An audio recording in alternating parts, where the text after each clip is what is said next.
Shalom saudaraku yang dikasihi oleh Tuhan Yesus Kristus. Mari kita siapkan hati untuk masuk dalam doa syukur hari ini.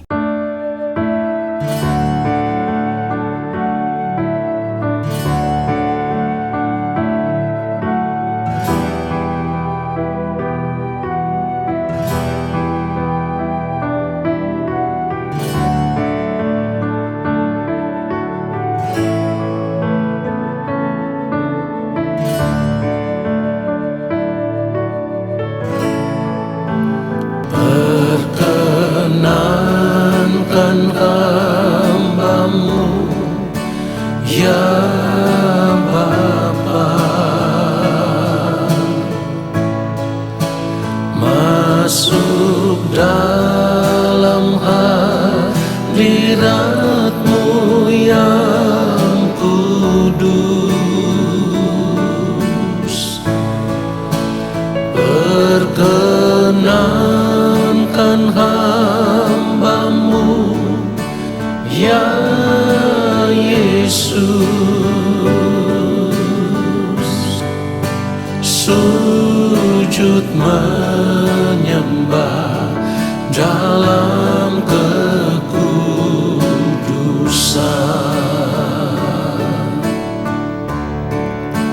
Kau ku sembah, Kau ku sembah, bersama para malaikat ku sujud menyembah. Kau ku sembah, Kau ku sembah,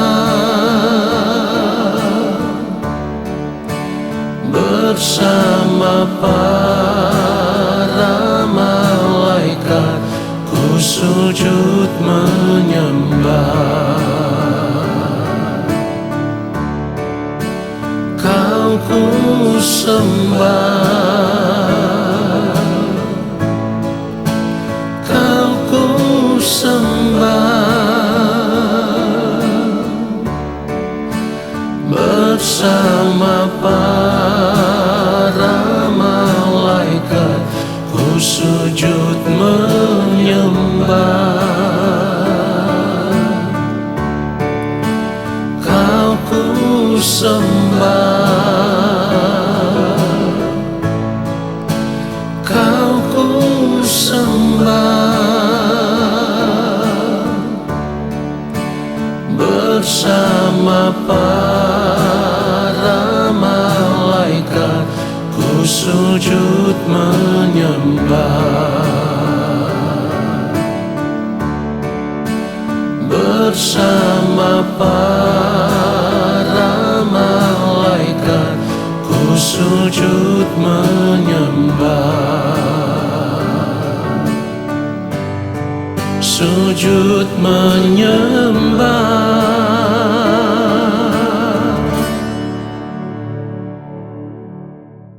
Mari kita berdoa. Yang Maha Kudus, Allah Bapa kami yang ada di dalam kerajaan surga. Kembali saat ini kami ada di hadapan Bapa.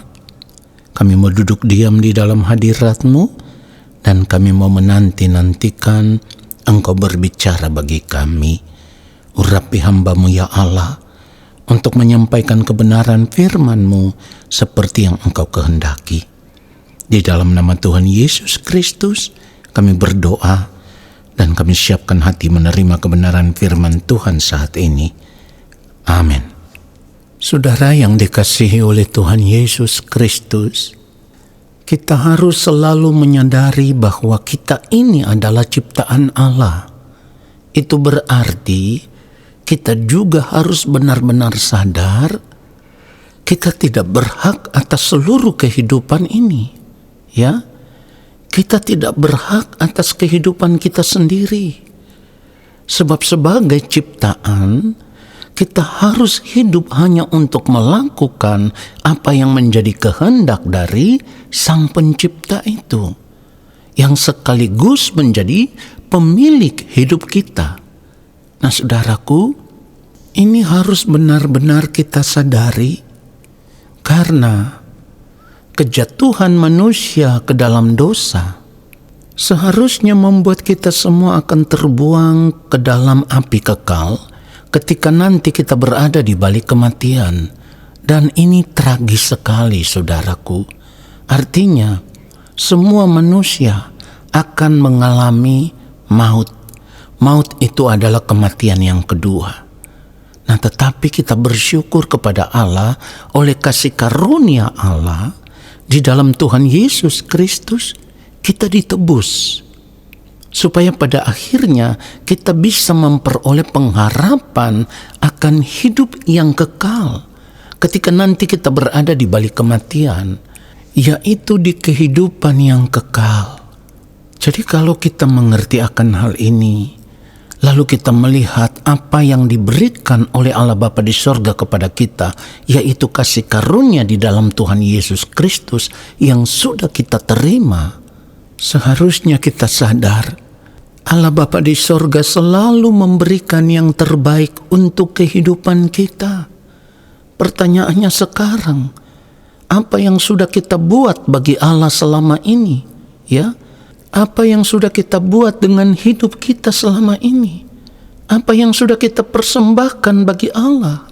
Saudaraku, kita harus sadar, seharusnya sebagai pencipta hidup kita, Allah yang maha besar, Allah yang maha kuasa itu layak menerima yang terbaik yang harus kita persembahkan, yaitu segenap hidup kita harus kita persembahkan kepada Allah. Mempersembahkan hidup kepada Allah adalah cara kita menghormati Allah sebagai pemilik hidup kita. Saudara perhatikan itu. Jadi kalau kita belum mempersembahkan segenap hidup kita kepada Allah selama ini, itu berarti kita hanya hidup sebagai orang percaya, tetapi kita tidak hidup menghormati Allah. Kita harus ingat apa yang firman Tuhan katakan di dalam 1 Korintus 6 ayat 20. Firman Tuhan katakan, sebab kamu telah dibeli dan harganya telah lunas dibayar, karena itu muliakanlah Allah dengan tubuhmu. Saudaraku, ini artinya kita tidak punya alasan untuk tidak menyerahkan segenap hidup kita kepada Allah. Kita tidak punya alasan. Kalau kita sadar akan hal ini, maka kita akan selalu merasa masih ada yang kurang pengabdian kita kepada Allah, atau masih belum lengkap yang kita berikan kepada Allah. Ini yang harus kita sadari. Kenapa saya katakan ini yang harus kita sadari? Karena selama ini ada begitu banyak orang percaya yang hanya berpikir sebagai anak-anak Allah, mereka merasa berhak untuk diberkati, merasa berhak untuk meminta apa saja yang mereka mau.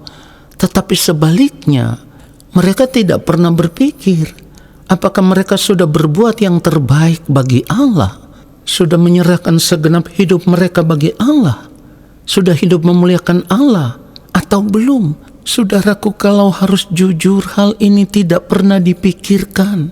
Perhatikan itu. Kalau kita memiliki cara hidup yang demikian, maka itu artinya kita merasa bisa mengatur Allah, supaya Allah mengikuti semua keinginan diri kita. Dan jika hal itu yang terjadi dalam hidup kita selama ini, maka cara hidup yang demikian menunjukkan bahwa kita tidak menghormati Allah secara patut. Saudaraku, kita harus benar-benar sadar kita tidak bisa mengatur Allah. Sebaliknya, kita harus hidup taat dalam penurutan akan kehendak Allah.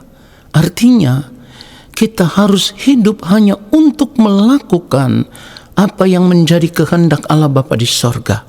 Sama seperti yang dilakukan oleh Yang Mulia Tuhan Yesus Kristus.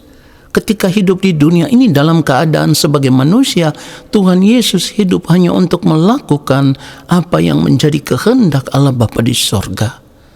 Saudara yang dikasihi oleh Tuhan Yesus Kristus, Mari kita semua sadar, Allah Bapa di sorga itu adalah Allah yang setia, yang tidak pernah meninggalkan perbuatan tangannya.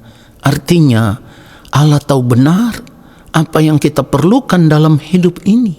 Jadi ketika kita hidup benar di hadapan Allah, maka Ia akan selalu menyatakan kasih setianya, pertolongannya atas hidup kita, atas hidup orang-orang yang takut akan Dia. Firman Tuhan katakan di dalam Mazmur 34 ayat 16, mata Tuhan tertuju kepada orang-orang benar, dan telinganya kepada teriak mereka minta tolong. Dan di dalam Mazmur 33 ayat 18 juga dikatakan, sesungguhnya mata Tuhan tertuju kepada mereka yang takut akan Dia, kepada mereka yang berharap akan kasih setianya. Saudara perhatikan itu. Dari apa yang dikatakan oleh firman Tuhan ini, seharusnya kita bisa mengerti bahwa tanpa kita meminta sekalipun, Tuhan tahu apa yang kita perlukan.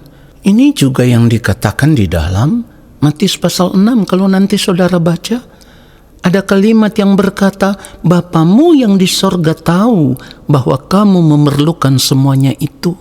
Saudara perhatikan itu. Jadi kalau kita tahu Allah telah melakukan yang terbaik untuk kehidupan kita, maka kita harus memeriksa seluruh hidup kita. Apakah kita sudah persembahkan seluruh hidup kita kepada Allah? Kalau masih ada yang kurang, maka kita harus sadar kita belum benar-benar hidup menyukakan, hidup menyenangkan hati Allah Bapa di sorga. Saudaraku, kalau kita mengerti semuanya ini, maka kita tidak akan pernah meragukan pemeliharaan Allah atas kehidupan kita. Sebaliknya, kita akan duduk diam di hadirat Tuhan, dan kita akan selalu bertanya kepada Allah, ya Bapa, apa yang harus hamba buat supaya segenap hidup hamba memuliakan Engkau? Kita harus memiliki cara hidup yang baru. Dengan kata lain, kita harus memiliki habitat kehidupan yang baru. Kita harus membiasakan diri untuk duduk diam di hadirat Tuhan, selalu berdialog dengan Tuhan di hadiratnya. Dan percayalah, Tuhan pasti akan menyingkapkan hal-hal yang luar biasa yang harus kita buat, yang harus kita lakukan di sepanjang hari hidup kita, supaya kita hidup seturut dengan kehendak-Nya. Saudaraku, dengan cara hidup yang seperti ini, kita pasti akan serius berurusan dengan Tuhan setiap hari, sehingga kita sudah tidak lagi memikirkan dunia ini dengan segala kesenangannya. Tetapi yang kita pikirkan di dalam sepanjang hari-hari hidup kita, bagaimana kita bisa hidup berkenan kepada Tuhan di sepanjang waktu hidup yang Tuhan berikan kepada kita. Di sini kita bisa menyadari bahwa korban persembahan yang terbaik yang bisa kita bawa kepada Tuhan hanya satu, yaitu mempersembahkan segenap hidup kita untuk kemuliaan Tuhan. Dan inilah yang firman Tuhan maksudkan ketika firman Tuhan berkata di dalam 1 Korintus 10 ayat 31, jika engkau makan atau jika engkau minum atau jika engkau melakukan sesuatu yang lain, lakukanlah semuanya itu untuk kemuliaan Allah. Saudaraku, kalau kita memiliki cara hidup yang seperti ini, maka kita akan menjadi anak-anak Allah yang akan mendapatkan tempat yang istimewa di hati Allah Bapa di sorga. Hal ini seperti yang dikatakan oleh Allah Bapa di sorga kepada yang mulia Tuhan Yesus Kristus ketika Tuhan Yesus masih hidup di dunia ini dalam keadaannya sebagai manusia. Allah Bapa di sorga berkata, seperti yang ditulis di dalam Matius 3 ayat 17, lalu terdengarlah suara dari sorga yang mengatakan, inilah anakku yang kukasihi, kepadanyalah aku berkenan. Saudaraku, seharusnya firman Tuhan ini menyadarkan kita.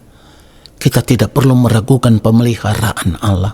Sebaliknya, kita harus memeriksa seluruh hidup kita. Apakah kita sudah mempersembahkan yang terbaik bagi Allah dari kehidupan kita atau belum? Yaitu mempersembahkan segenap hidup kita untuk kemuliaan Allah. Biarlah kebenaran firman Tuhan ini menyadarkan kita dan memberkati kita semua. Amin. Mari kita berdoa, saudaraku. Terima kasih Bapa untuk firman-Mu. Kami bersyukur, kami disadarkan oleh firman-Mu. Dan di sepanjang hari hidup kami mau terus belajar untuk hidup melakukan apa yang menjadi kehendak-Mu ya Bapa. Kami mau hidup benar di hadapan-Mu ya Allah. Hidup menyukakan, hidup menyenangkan hati-Mu di sepanjang hari hidup kami. Supaya pada akhirnya, di ujung kehidupan kami nanti, di balik kematian nanti, di kehidupan kekal nanti, Engkau menemukan kami sebagai pribadi yang berkenan di hadapan-Mu ya Bapa. Terima kasih untuk firman-Mu yang memberkati kami. Lalu saat ini, kami semua mau mengangkat tangan di hadapan Bapa di sorga. Kami percaya Allah Bapa di sorga akan menurunkan tangan dan memberkati hidup kami. Saudaraku, arahkanlah hatimu tertuju kepada Tuhan dan terimalah berkat-Nya. Segala berkat kasih karunia daripada Allah Bapa di sorga, rahmat cinta kasih yang berlimpah-limpah dari Gembala Agung yang mulia Tuhan Yesus Kristus, di dalam persekutuan yang manis dengan Roh Allah yang kudus, turun atas hidupmu, menyertai langkah hidupmu, dan memberkati kehidupanmu sekarang dan sampai selama-lamanya. Amin. Saudaraku, terima kasih sudah mengikuti doa syukur hari ini. Sampai jumpa dalam doa syukur besok hari. Tuhan Yesus memberkati kita semua. Shalom.